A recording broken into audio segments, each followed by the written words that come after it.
Welcome to the Bulletproof Screenwriting Podcast, episode number 67. You don't have to create a masterpiece every day. You just need to get some words on the page every day. Anonymous.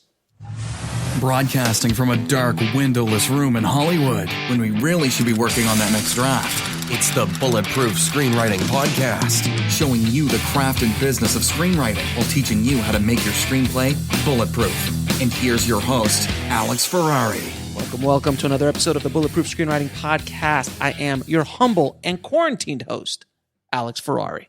Now, today's show is sponsored by Bulletproof Script Coverage.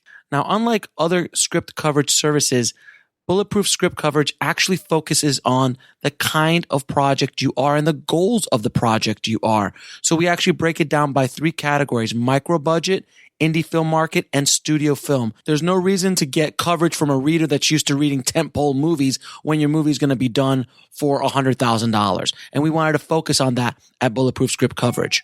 Our readers have worked with Marvel Studios, CAA, WME, NBC, HBO, Disney, Scott Free, Warner Brothers, The Blacklist, and many, many more. So if you need your screenplay or TV script covered by professional readers, head on over to covermyscreenplay.com. Today's show is also sponsored by Indie Film Hustle TV on-demand screenwriting education. This is the world's first streaming service dedicated to screenwriters, filmmakers, and content creators. With hundreds of hours of workshops, online courses, and seminars on screenwriting, it is the number one source for screenwriting education online. To check it out, head over to indiefilmhustle.tv. Well, guys, I hope you are holding up well in this quarantine that we're all in. I hope you guys are writing every single day. I know it's tough. I know we're going through a lot, but this is an opportunity for you to stretch as a writer, to work on your craft, to educate yourself, take online courses, read books, read screenplays, analyze films, work on your craft. Take advantage of this time, guys. And today's guest is going to help you write your complete screenplay in 90 days. Today's guest is Alan Watt, who is a screenwriter and award-winning author. He's also the founder of the LA Writers Lab, and his book, The 90-Day Screenplay, will lay out the blueprint for you to be able to write your entire screenplay in 90 days from concept all the way to final draft. Now, I really love this conversation with Alan because we go deep into the weeds on not only his method of the 90-day screenplay, which, by the way, I found to be really well done, really well put together. It's a great blueprint to get your work done and get your screenplay done. But we also go deep into the weeds on character, on structure, heavily on structure today, and plot, and kind of debunking some myths in regards to structure and how many acts you're supposed to have and what you're supposed to do here and there. You know, Alan really breaks it down to the core, to the raw, exposed meat, if you will, of what a story really needs to be. It is a fascinating conversation. I can't wait for you guys to get into it. So without any further ado, please enjoy my conversation with Alan Watt. I'd like to welcome to the show Alan Watt, man. Thank you so much for being on the show, brother. Thanks for having me. Yeah, man, we're hanging in there in the quarantine, aren't we? We sure are. Yeah, 4 weeks in. Yeah, could go on forever. Yeah, I don't know when it's going to stop, but at least, you know, for writers, they have no excuses. They're locked in and they have to write. You know, in theory, that's true. And yet I talk to my writers and they're all so freaked out. You know, we got to remember we're also artists. And when we're freaked out, we got to factor that in and know that it's challenging. I get so many writers say, I've got all day to write and I'm still struggling. So I think it's important to get your writing done before you watch the news. Without question. So less Tiger King and more Final Draft is what you're saying. Right.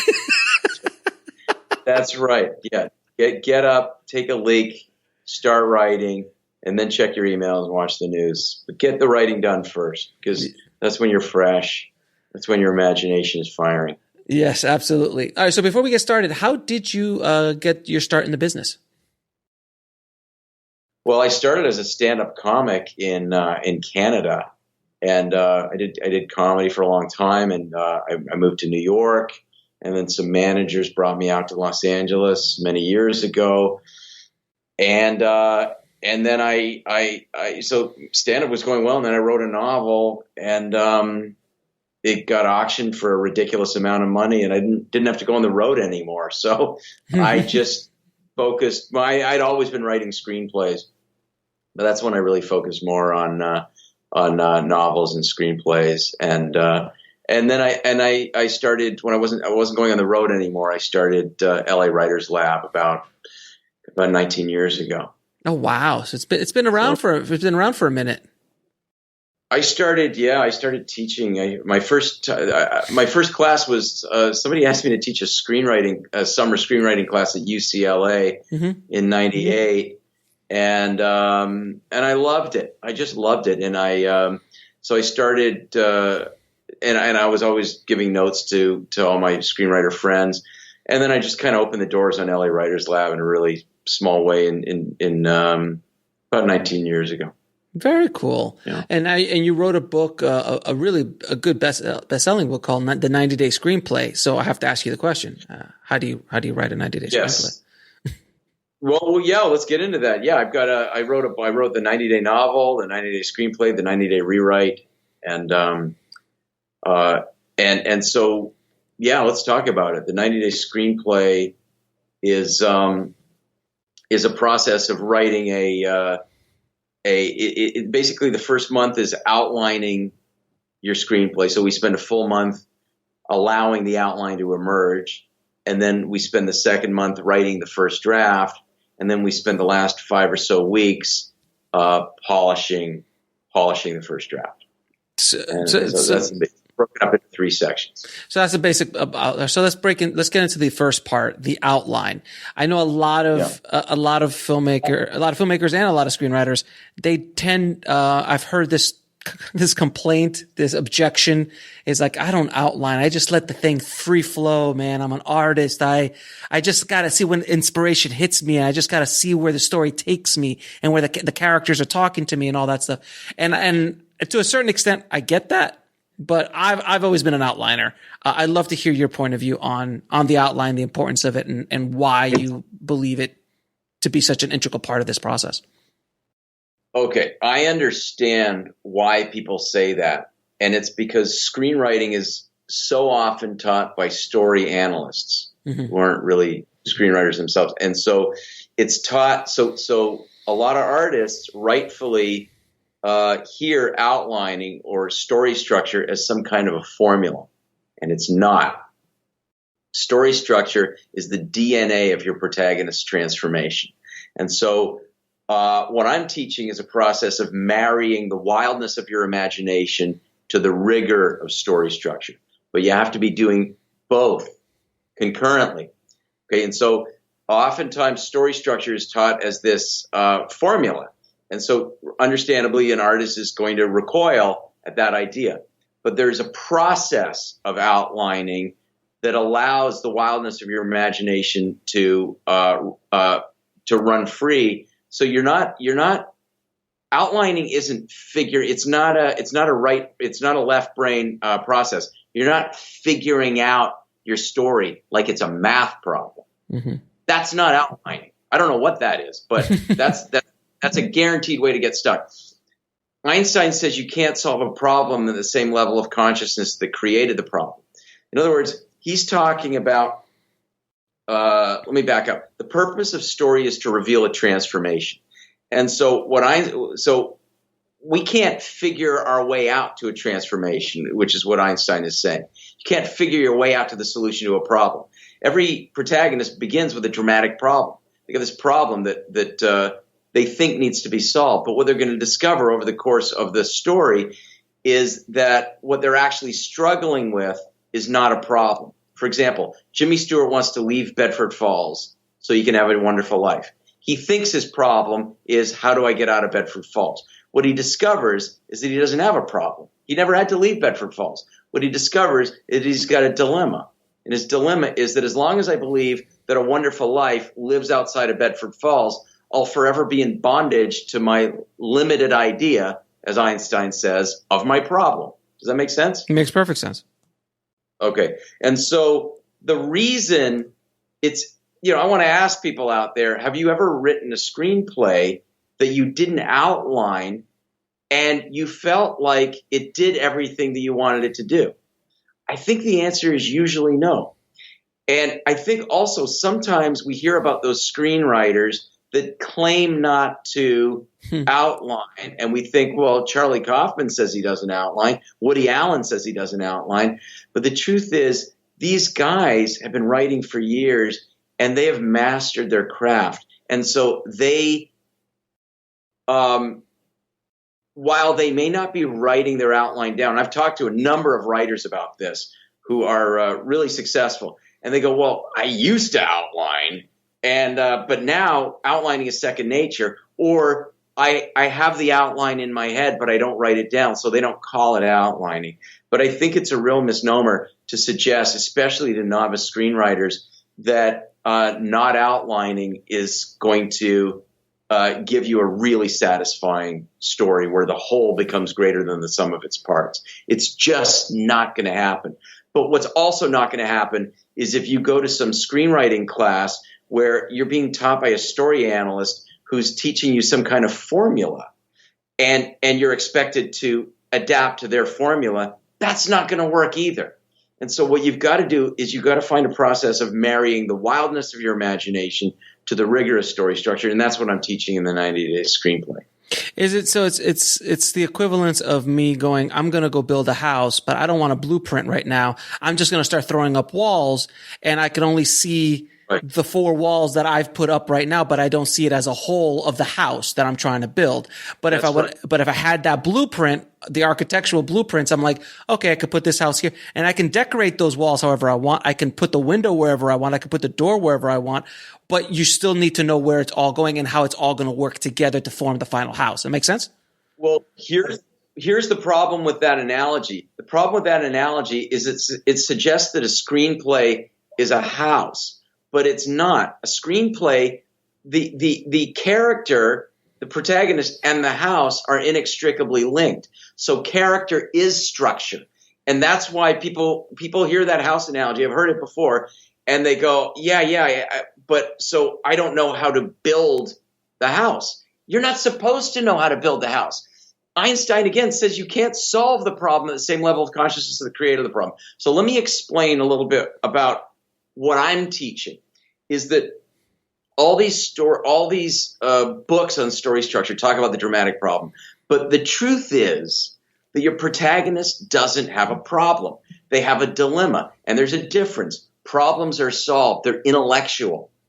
Okay? They're intellectual. You can't solve the problem at the same level of consciousness that created. Dilemmas are resolved through a shift in perception. What your protagonist has is a dilemma, not a problem. Jimmy Stewart in It's a Wonderful Life has a dilemma. The dilemma is there are 2 ingredients to a dilemma: a powerful desire, I want to leave Bedford Falls, and a false belief. Leaving Bedford Falls is what will give me a wonderful life. Okay, 2 ingredients to a dilemma: powerful desire and a false belief. When you understand, when you connect to your protagonist's dilemma, you are connecting to the source of your story. Okay? What we really care about in your story is your theme. The plot is the vehicle that carries the theme. Okay? And so your theme is explored through this dilemma. I always say you've got a story when what your protagonist wants is impossible to achieve based on their current approach or their current identity. Okay, Jimmy Stewart has to die to his old identity in order to be reborn. Okay, in other words, you can't have a transformation without there first being a surrender, a dark night of the soul at the end of the second act. So okay. All right. So then, you're talking about, you just said acts. There's a lot of miscommunication about what an actual story, the 3-act structure, the 5-act structure, the 7-act structure. There's so many different kind of structures. Can you discuss some? I mean, obviously, we all know the 3-act structure is like the one that is. But can you talk a little bit about those? Because I know that's confusing to a lot of people. Yes. Okay. Well, when I hear 5-act structure, I'm hearing like a 1 hour TV. Okay. And they break it up into a teaser, typically in 4 acts, or a teaser in 5 acts. But those acts are they've been designed in order to have television commercials. So those aren't story acts. Those are just acts that were created by studio executives so that they could sell advertising space. The 3-act structure is for feature films, and it's also for a story. And I the big thing you hear now, you hear some of these writers who sort of want to be progressive, or and they talk about how the 3-act structure is sort of dead, or that the 3-act structure is only one kind of structure. Mm-hmm. However, and my radar has been up on this for years. They never tell you the other structures. They never tell you. Have you ever heard them? No. There's other structures. Their 3-act structure is old. It's only for novices. I've heard so many of these writing gurus talk about this, but I have never heard them in a really sort of granular way talk about the other structures, because I'm dying to hear what they are. Well, real quickly. Let me say one other. Okay, go ahead. Well, the 3-act structure is not a formula. And so when I hear these story analysts talk about the 3-act structure is not the only other structure, they're not understanding that the 3-act structure can be distilled to 3 words: desire, surrender, transformation. That's the 3-act structure. Okay? Your protagonist wants something. The stakes are life and death. If I don't get blank, my life will be unimaginable. By the end of Act 2, your protagonist surrenders the meaning they made out of their goal. Okay, the meaning they made out of their goal, not their goal. And they let go, and in letting go, they reframe their relationship to their goal, and they accept the reality of their situation as opposed to the appearance of their situation. And that allows them in the 3rd act to pursue what they need as opposed to what they want. And that leads to a battle scene, which is oftentimes an internal battle that may manifest itself externally, but it's a battle scene where they make a difficult choice between what they want and what they need, and that leads to the new equilibrium. You give me any screenplay that works, and I will show you that structure. Well, but so when you hear some of these the old Greek plays and things like that have 4 acts or 5 acts or things like that, how is that different? And I mean, I've heard someone talk about Raiders of the Lost Ark having 5 acts as opposed to a 3-act. Yeah. Okay. But what I'm talking about is the DNA. I'm talking about, so they can be broken up into 4 acts, 5 acts. Shakespeare, a lot of his plays were 5 acts, but Romeo and Juliet, if you break it down, it's not a 3-act play, but the story is the most traditional 3-act structure. You know, Romeo, the inciting incident is Romeo sees Juliet through the window. The opposing argument is Romeo discovers that Juliet is the enemy of his father's father, an enemy of his father. The end of Act 1, Romeo makes a decision that he can't go back on to profess his love to Juliet, and but he's reluctant because he's afraid that her father will kill him. Okay, and then the dark night of the soul is that Romeo realizes that it's impossible to have Juliet based on his current approach. Okay, and so that leads to him accepting the reality of his situation, which is that they are doomed lovers, and that leads to the difficult choice where he, takes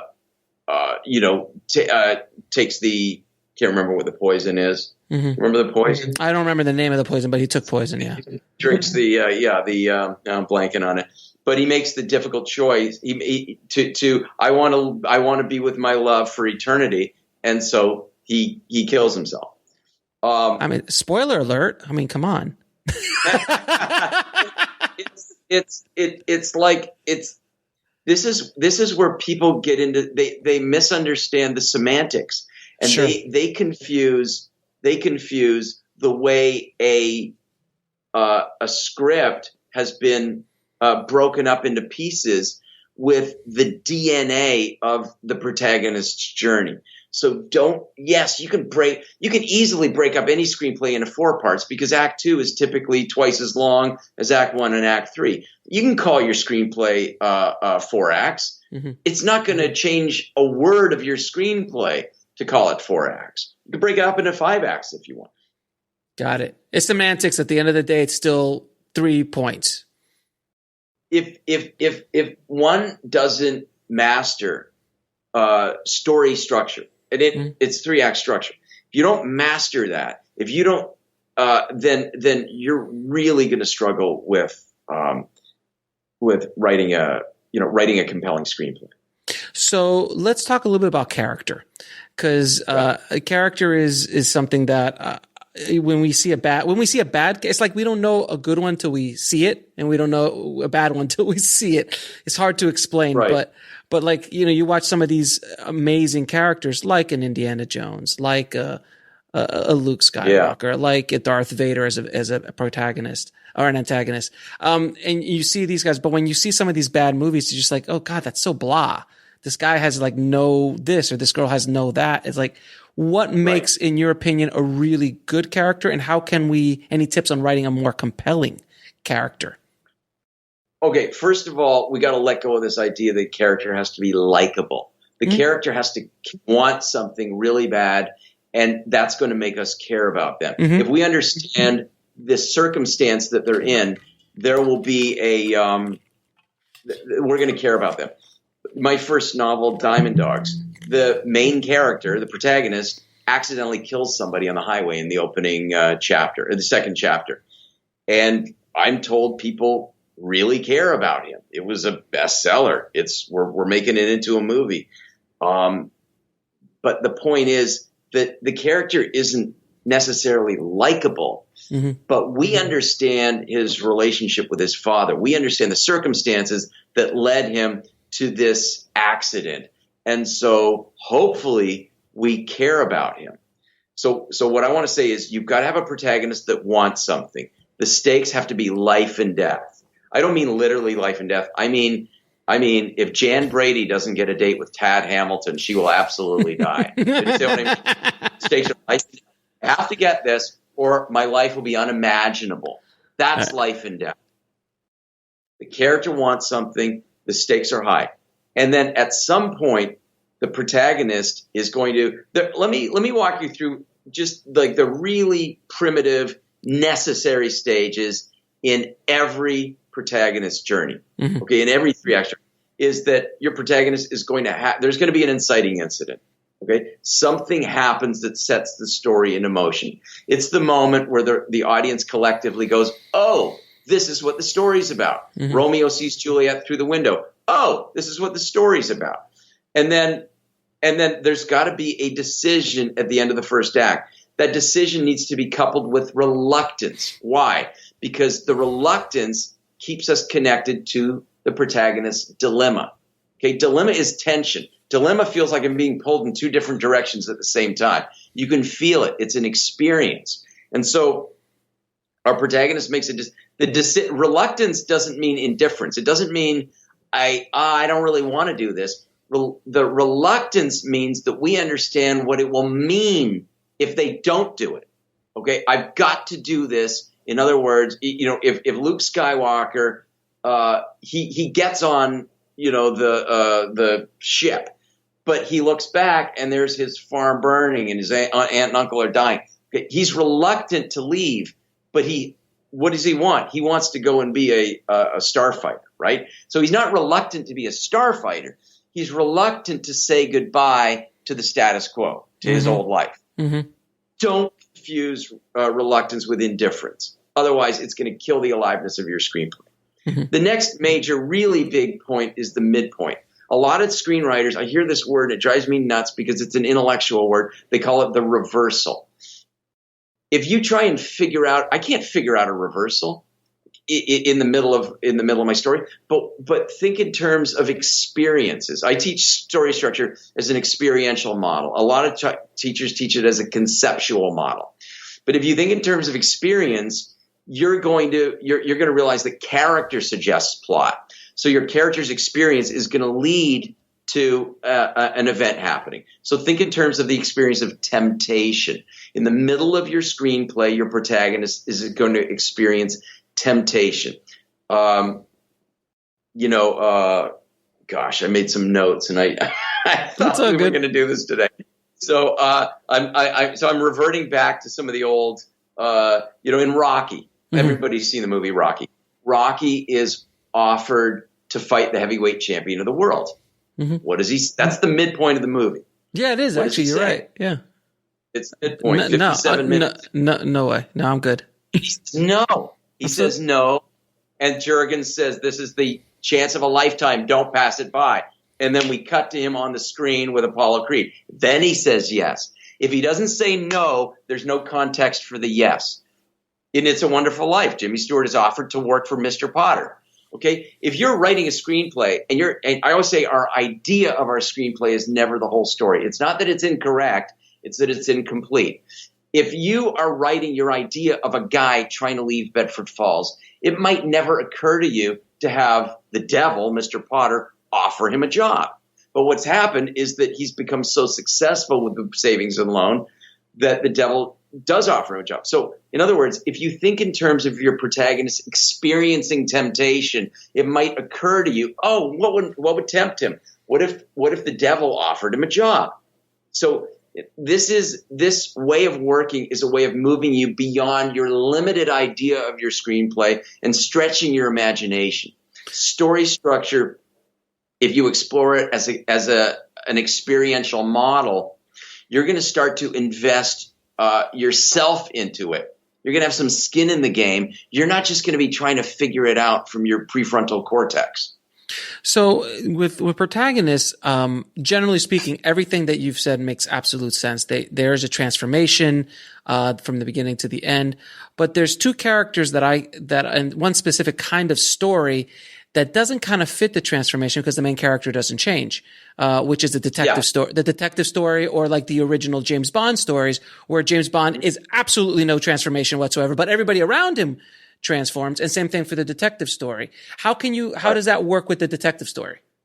Okay, good. I'm glad you brought that up. So in cautionary tales, for example, as in a cautionary tale, the transformation can be for the audience. So in other words, the purpose of story is to reveal a transformation. The transformation doesn't necessarily have to be for the hero. In a cautionary tale, it's not. In a cautionary tale, they're led to this difficult choice between what they want and what they need, and they choose what they want. Okay? As Judas lays dying, he still sees the error of his ways. Okay? And so think about, I'm remembering, I don't know why, but Carlito's Way. It's like he dies at as he's getting on the train, he's trying to get away, and he realizes it was too late. I got hung up with my ego. And so don't confuse transformation with a happy ending. It's not necessarily. Transformation is simply is simply a shift in perception. It's seeing the situation in a new way. And so you think about Goodfellas. The transformation is when we realize that, oh, look, crime doesn't pay. The theme always comes full circle. So it doesn't mean that it's always a happy ending. Yeah. So like if you look at like Sherlock Holmes, like Sir Arthur Conan Doyle's stories, I mean, they're so wonderfully written. And Sherlock is obviously one of the greatest characters ever developed or constructed. But Sherlock, from the beginning from any of his stories, he's Sherlock. He rarely ever does change. And specifically James Bond, those early Sean Connerys and Roger Moore, he was just the womanizing guy who does this. The only time they changed is when Daniel Craig showed up, and that's when I felt that they gave such depth to him, and then James Bond actually transformed, and that's what made Casino Royale such an amazing Bond film. But those early movies worked, and those early moved for what they were. So what would you like? How would you say the transformation was in a Sherlock Holmes story or a James Bond story? So, I haven't read Sherlock Holmes in years. What's his sidekick's name? Holmes. Sherlock Holmes. No, Sherlock Holmes and Watson. Watson. Okay, so it's possible that Watson is the protagonist. Mm-hmm. In other words, Watson is he's not the protagonist. Let me take that back. But Watson is the lens through which the audience sees the story. Mm-hmm. And so Watson can be the one who has the transformation. Mm-hmm. Is that he can be the one who's sort of watching Holmes with admiration, perhaps confusion, judgment, and then by the end of the story, understands something, because Sherlock Holmes is sort of the embodiment of wisdom. He's not going to change. He doesn't need to change because he's already like the God figure. Right. But what needs to change is that we need to change. We need to understand our impatience, our judgment, our leaping to assumptions. And that's the thing that gets changed. So Watson is the lens through which we become transformed. Excellent. That was a great explanation of that. I've never actually, I've posed that question to many of my guests, and you're the first one to kind of really lay it out in a very distinct way. I'd never thought about Watson, because Watson does change. Watson's always the one he's the emotional one. He's the one that starts one way and ends another way. But Sherlock never. He's essentially the God. He's Zeus. He is Superman. He does not change. Doesn't need to change. In the the archetype of the the mischief, the comic, Loki? They don't change. No. I was thinking Loki mischief, but no, I know you said the comic. Yeah, I'm thinking the Trickster, the one Forrest Gump. Oh, got it. Forrest Gump doesn't change. He's already got the wisdom. What changes? We are transformed as a result of understanding his total acceptance of the world, his compassion, his love, his open heart. That's what we're aspiring to become. He's already there from the beginning. Yeah, Rain Man would be the same way. Dustin Hoffman absolutely doesn't change, but Tom Cruise does, and we as the audience look at it through Tom Cruise's eyes. Right, and Tom Cruise is the protagonist in that story. He's the one that typically the protagonist is one that has the biggest change, but that's why I'm wondering, and I haven't read Sherlock Holmes since I was like 14 years old. I haven't seen the Robert Downey movies, but a lot of times there's the story where the main character isn't necessarily the protagonist. Think about Great Gatsby, where the story is told through the lens of Nick Carraway. Mm-hmm. Well, Nick Carraway, Gatsby, dies in the end, but Gatsby doesn't really. He doesn't. It's a tragic story, but we are changed through the narrator's eyes. We're seeing the story through Nick's eyes, and so sometimes there's some movies where it appears that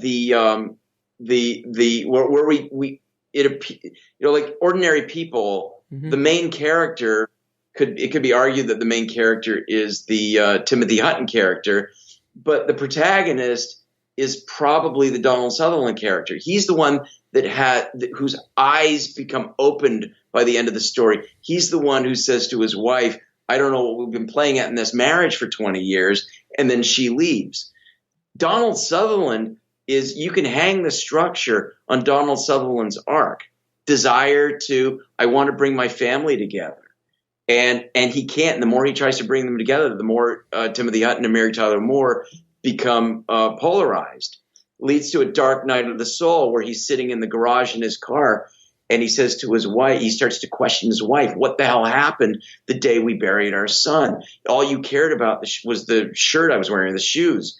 And what's the matter? And she freaks out on him, and the lights start to go on, and he starts to realize that what he's wanted is to have a happy family, but he's failed to consider that he's a member of the family. And so that's when he starts to realize that until I consider myself, I'm never going to have a happy family. I'm just going to be trying to control all the external forces.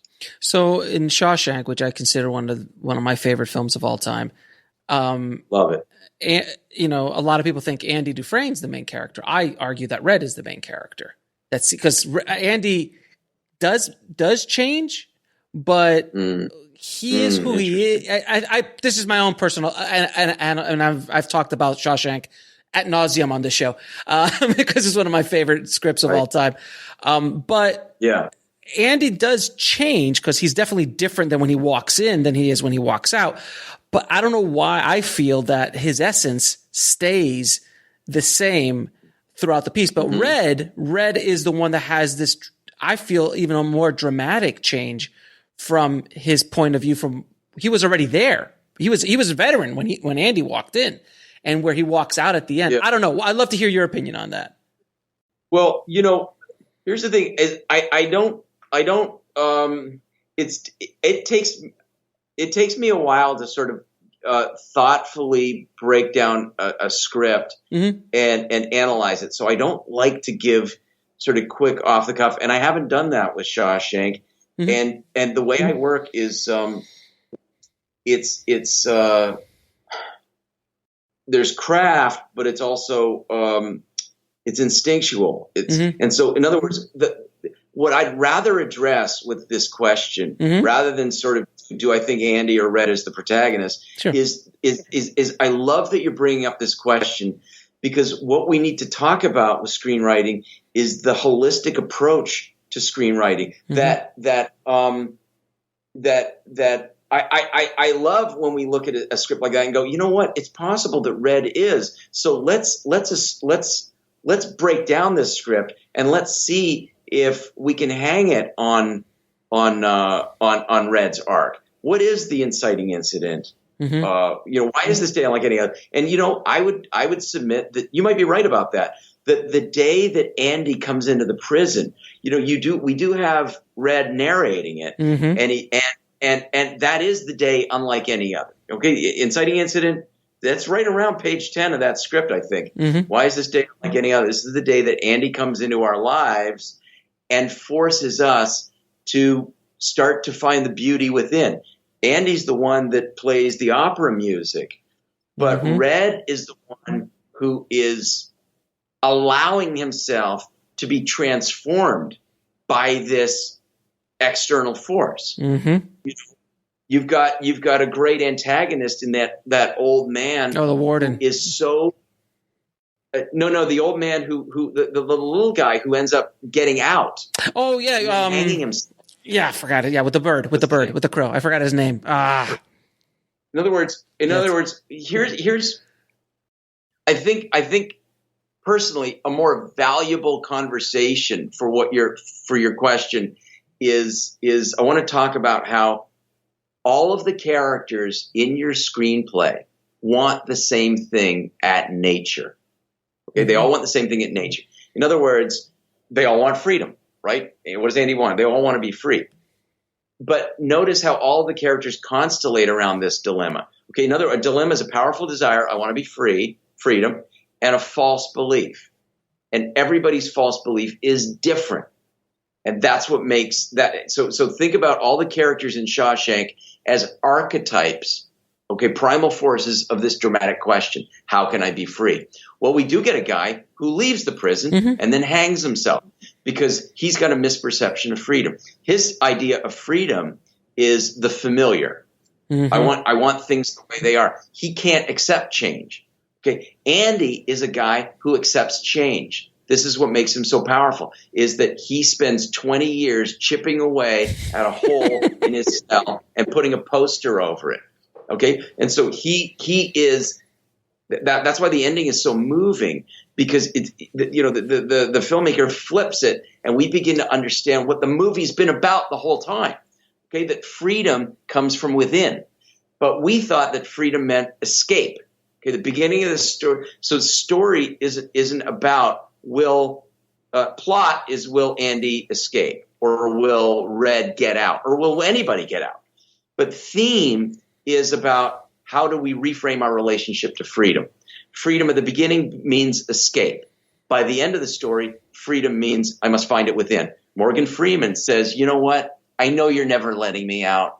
Fine, but I'm not gonna kiss your ass anymore. He finds freedom within. Mm-hmm. Yeah, and we could talk about Shawshank for another 3 hours. But so let me ask you this: so how would you tackle? Because I know it's the third part of your process. How do you tackle the dreaded rewrite? Because the rewrite is something that really does. It's where a lot of writers, myself included, get stuck, because then you start nitpicking, you start losing scope, you start getting into the weeds, all this kind of stuff. And what's your process on the rewrite? How do you approach it? Okay, well, I'm going to answer that in 1 second. I want to back up for a second, because I can't do the rewrite unless I've done the first draft. Sure. Remember I talked about earlier, marrying the wildness of our imagination to the rigor of story structure. Mm-hmm. In other words, what I want my first draft to. And I can't do that until I've done an outline where because the way I teach outlining is very different than everybody else. Okay, the outline, I always say that everything that you imagine belongs in your story if you can distill it to its nature. Okay, so I really encourage, we got to understand that human beings are contradictory creatures. We want adventure, but we also want security. We want love and connection, but we also want our individuality. And so what happens sometimes, I see this all the time, particularly with screenwriters, is that in wanting to be a good screenwriter, we start to employ logic, and logic kills the aliveness of your story. There's nothing logical about Jimmy Stewart considering taking a job with Mr. Potter.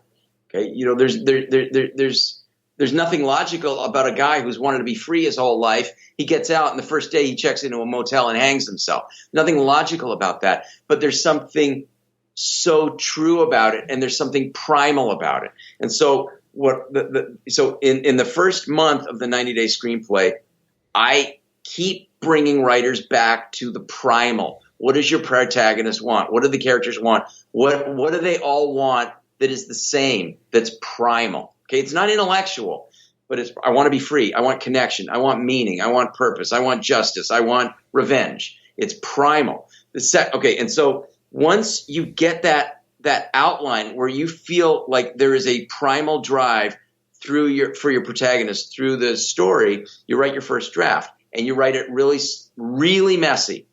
And you surprise yourself with all the crazy places these characters seem to go that make no sense. Now you've got a raw document to work with in the rewrite.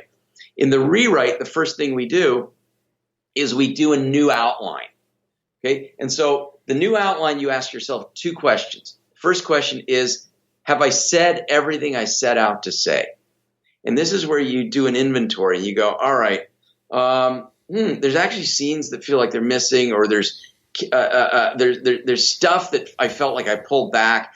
I want to just do now. I just want to vomit this onto a random page. What is all the stuff that I set out to say? Sometimes you've said it all.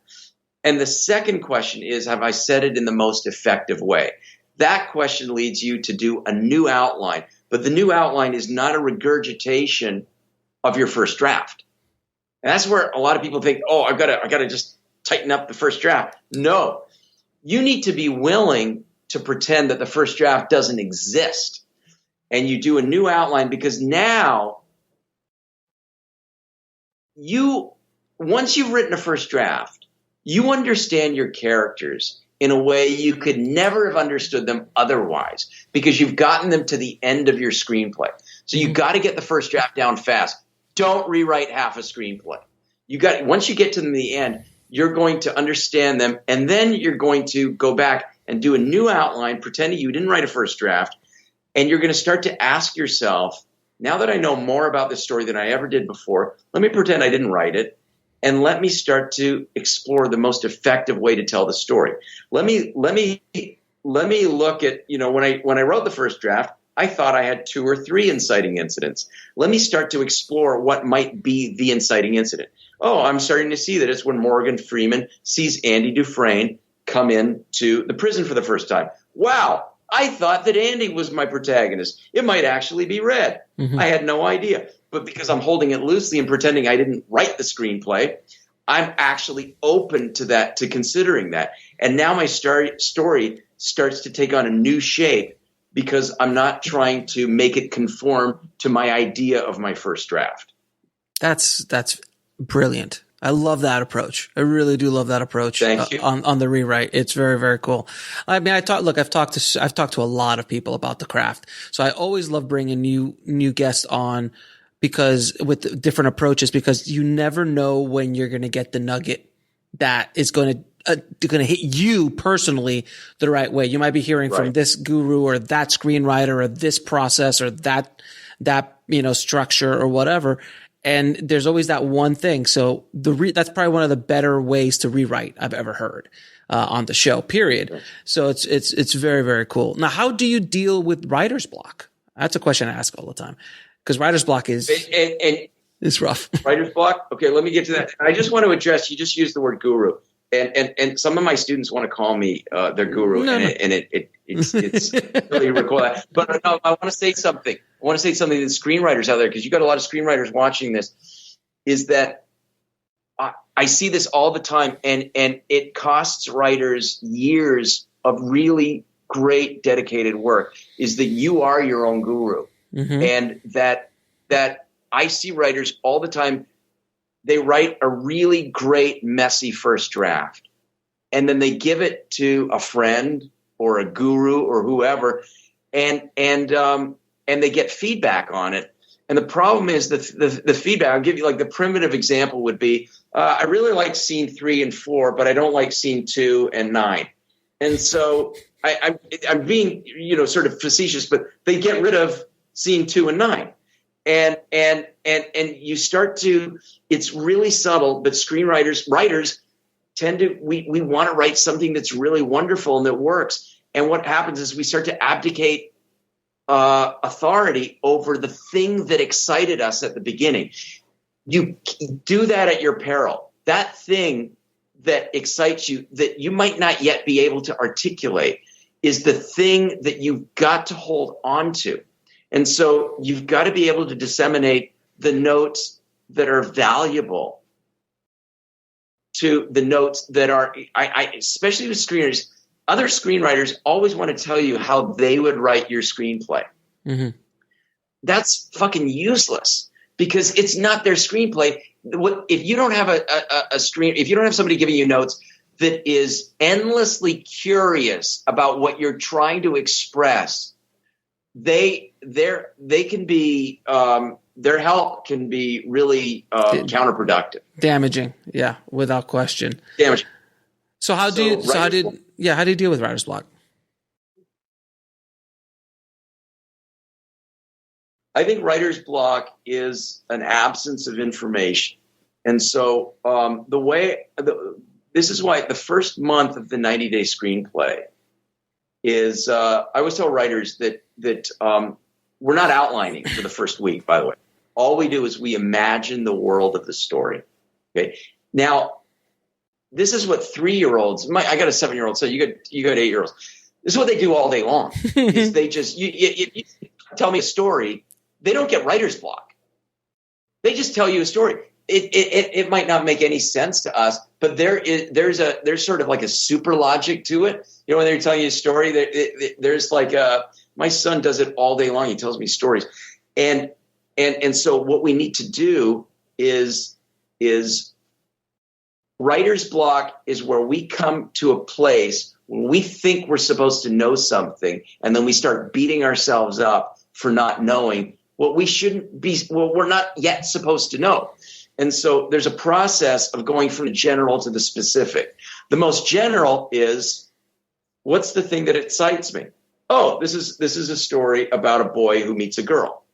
Okay, I wonder how old they are. And I start to ask myself questions. How old are they? Where do they live? What do they do for a living? Why are they attracted to each other? What are their relationships with their family members? What's the obstacle standing in the way of their love? And that's going to lead to every question begets 50 more questions. That's what I call imagining the world of the story. I also give my students 6 writing exercises every day. These writing exercises are designed to connect to the primal forces in your characters. When you start to do that, by the end of 28 days, you know so much about these characters, and you are experiencing them in relationship to each other, but you're not trying to plant or graft a plot on top of these people. Character and plot are inextricably linked. A plot, it's not like a character lives inside of a plot. What makes screenplay so powerful is that nobody other than Andy Dufresne could have done what Andy did. His actions are the plot that happens is inextricably linked to who the character is. Right. You can't. Yeah, of course, you can't throw Indiana Jones in a James Bond movie. There you go. Which by the way, I would watch that movie. It'd be very interesting to watch, and I would like to I'd love to throw James Bond in an Indiana Jones movie. That would be a very interesting movie. But generally speaking, Indy is the catalyst for the adventures he goes on, because you can't, it's time, it's place, it's who that character is. You can't write a Shawshank with Indiana Jones. Like, again, an interesting idea, but that's not who the core of that character is. Make sense? Exactly. And I think that on some level there is, and I really think that it's a product of the way screenwriting is taught. It's so often taught by academics, and it's you can't. Just because you can deconstruct a masterpiece doesn't mean, for your student, doesn't mean now the student ought to be able to write a masterpiece because they've seen that deconstruction. The deconstruction is valuable, but I think what's more valuable is understanding process. Because deconstructing somebody is going, here's the result, here's the thing that was created, but it doesn't explore the process that created it. Fair enough. Now I'm going to ask you a few quick questions I ask all of my guests, sir. What are 3 screenplays that every screenwriter should read? Oh man, that's boy, oh boy, that's a great question. 3 that everybody should read? Yeah. And the list will change tomorrow, but for right now. Well, I want to just be a little bit. Here's the thing too: is that what you want to do is if you write in a particular genre, you want to become a master of your genre. And so I just want to say that I don't want to be like the guru. You should read these 3 screenplays. But what I would say is that if you write romantic comedies, you might want to study When Harry Met Sally. Mm-hmm. If you write dramas, you might want to study Ordinary People or The Godfather. Or Cuckoo's Nest, so it's sort of like kind of the question you're asking me is sort of like, all right, I'm just going to tell you the 3 screenplays that I would recommend you read are Patty Chayefsky's Network, and then I would say that was original screenplay. I would say. And it's the same year, within a year or two, as Cuckoo's Nest, One Flew Over the Cuckoo's Nest, because that's a brilliant adaptation of a novel. And if you read that novel and you read that screenplay, you'll see that these are 2 completely different animals. And it's a great way of understanding how a screenwriter needs to think in order to tell a story visually. Mm-hmm. And then Tootsie. I would say Tootsie because so good. I think Tootsie's a masterpiece. It's got like five subplots that are so brilliantly interwoven that, when I read that screenplay, my jaw drops. That I think it was Alvin Sargent that wrote that, and it's such a masterpiece. So I guess those would be my three. I can't even remember what I said. Now, what advice would you give a screenwriter trying to break into the business today? Well, I would say that there's two businesses. There's Hollywood and then there's independent film. And so which business are we talking about? Let's do independent film because Hollywood, it's interesting. Okay, yeah, because Hollywood is a completely different thing. And the thing is that if you break into indie film and you really make your masterpiece, which is going to be very different than a studio picture, the irony is that the studio is going to want to hire you. You look at like Ryan Johnson and Jeff, what's his name now, that made Mud and what's his name too? Ryan Coogler. Brilliant. So many brilliant filmmakers who really pursued their vision. And then, of course, the studio, Spielberg's a perfect example. The studios come calling. So I love it. Let's talk about how do you break into indie film? Read the Duplass brothers book. Yes. I think it's called Like Brothers. Yes, great book. Oh my God, it is so inspiring.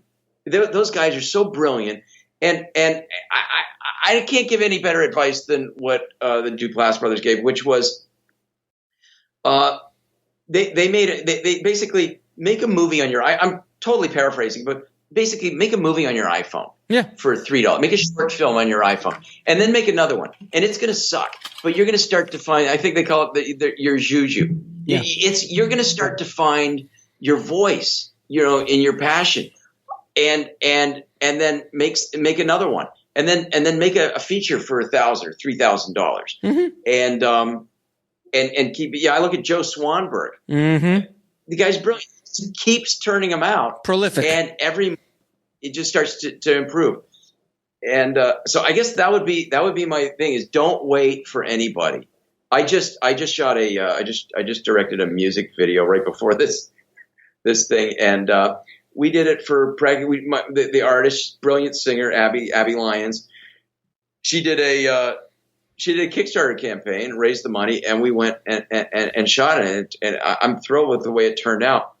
But we didn't wait for a bunch of money to show up so we could make a really perfect. But it looks great. We had a great crew, but it didn't cost a lot of money. Good. Now, can you tell us where people can find you and your work, and tell us a little bit about the LA Writers Lab? So you can go to lawriterslab.com, and that's my website. And I'm teaching the 90-day screenplay June 10th, and it's a donation-based workshop, and I make it donation-based so that everybody could. There's a minimum donation of $250. For a 3-month workshop. Suggested donation is, I think it's $650, something like that. But I do that because I want to make great instruction affordable for anybody who wants it. And that's it. I teach a bunch of workshops. I teach the 90-day novel. I teach rewrite workshops. The rewrite workshops are all completely full with a waiting list. But if you're interested, you can always get on the waiting list. And I teach benefit workshops every month that are a minimum of $5 to join. I donate the money to different charities each month, but they're craft workshops. So I'll teach I've got one coming up end of May. It's on my website, and it's called Unlock the Story Within.